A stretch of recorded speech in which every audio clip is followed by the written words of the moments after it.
is it that we all want something? We have goals, we have things that we believe are important, but we struggle to focus on them. I think the first thing is that we hold ourselves back from is we have a lot of fears. And fears, when you really start to dive into it, and as I was writing the book, I was like, what's the thing? Because the original title of the book was The Psychology of Taking Action. Because I was looking at the Mindset Mentor podcast. I have 1,400 episodes, and I was like, it's just me speaking for almost every single one of them. And I was like, what do I teach? Like, what do people want from me? And I was like, it's almost all like tips and tricks to understand yourself to take action. Because everybody who's listening to a podcast has the awareness of, I want to improve, I want to get better, I want something different, but how do I do it? And so I started saying, okay, if taking action is what the book's going to be about, like, why don't people take action in the first place? And one of the things that pops up for people is fear. Like there's some sort of fear that pops up for them. And I had a conversation with one of my friends who went and lived in the tribe with a tribe, a native Brazilian tribe in the middle of Brazil. And so he had to fly into a town, he had to hop on a boat and go for 2 days on a boat in the middle of nowhere. And he started talking to me about these things that he called primal fears and intellectual fears. So like a primal fear is pain or death is attached to it. And we don't really come up with too many primal fears in our life nowadays. Intellectual fear is like what we deal with all day long, which is, you know, the fear of rejection, the fear of failure, the fear of not being accepted, the fear of success. We all have these fears, and all of these fears are made up in our minds. And so I was listening to, I'm pretty sure it was Sadhguru I was listening to. And I was like, I put on, and I was driving around in Sedona as I was writing the book. I was there just to try to get my whole mind together. I was by myself writing it. And I was like looking at fears and trying to figure them out. And one thing that he said that like really hit me more than anything else is, okay, I've identified my fears. And the next thing is, well, how do I overcome these fears?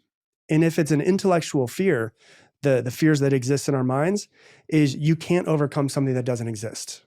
And so we basically wake up in the morning, we create the boogeyman, which is like the fear of success, the fear of failure, whatever it is. And instead of actually taking the action that we need to and focusing on what it is that we want, we take all of our focus and put it towards trying to overcome this fear, when in reality, the fear doesn't even exist in the first place.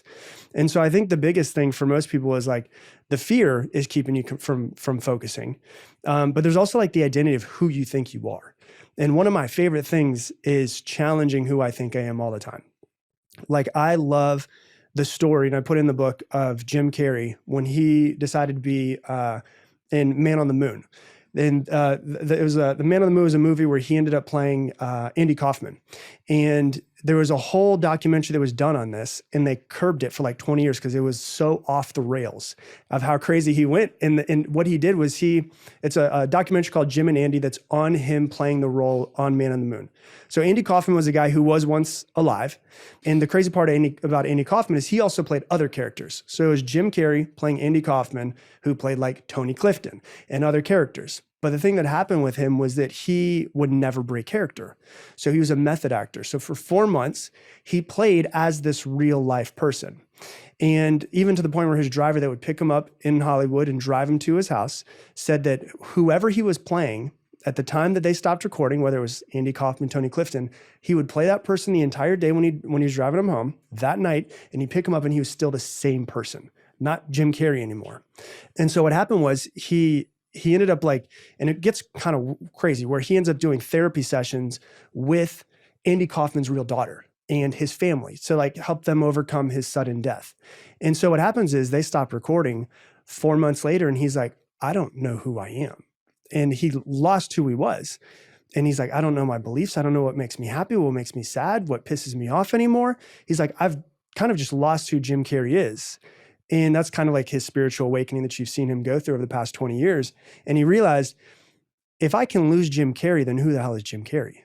And he realized that Jim Carrey is just basically a character that he's playing all the time that is completely somebody else. And he could just wake up another morning and act like he's somebody else. And so I think that two of the things that really keep us from focusing on stuff is we get really afraid and fearful of making change or judgment or failure and all that. And the other thing is like who we actually truly think we are will hold us back from taking either the action that we need to, or, you know, staying in the exact same position that we're in. I love that. I want to go down both of those routes because I find them both fascinating for different reasons. And I want to go down that more spiritual, ethereal journey as well. Let's do it. Because, yeah. But before we do that, I want to make sure that So if we talk about the fears that people are experiencing, as you said, a lot of the time it's an intellectual fear. It's not real, but it feels so real. Feels real, yeah. Right? Like when someone says like, oh, I'm really scared about what if I get rejected from the job, or I'm really scared that my partner's going to leave me, or I'm really scared that I don't feel good enough or smart enough to make it in whatever field it is. Those feel extremely real. Yeah. How do you process a feeling that feels real, even though it may be intellectual? Yeah, well, so that's the beautiful thing about being a human. And I think it's, and you can correct me if I'm wrong, but I think it's actually in the Bhagavad Gita, it gives an example of a lion attacking you or a tiger attacking you at night. And, you know, one of the examples I give in the book is similar to that, where it's like, if you think about it, if you, we've all had this, we have a really intense dream, like you're walking in a forest, whatever it is, and you see a lion, it starts running after you, you know, you run from it, you turn, you look over your shoulder, it's getting closer, you're still running from it, you turn, you look over your shoulder, just as teeth are about to dig into you.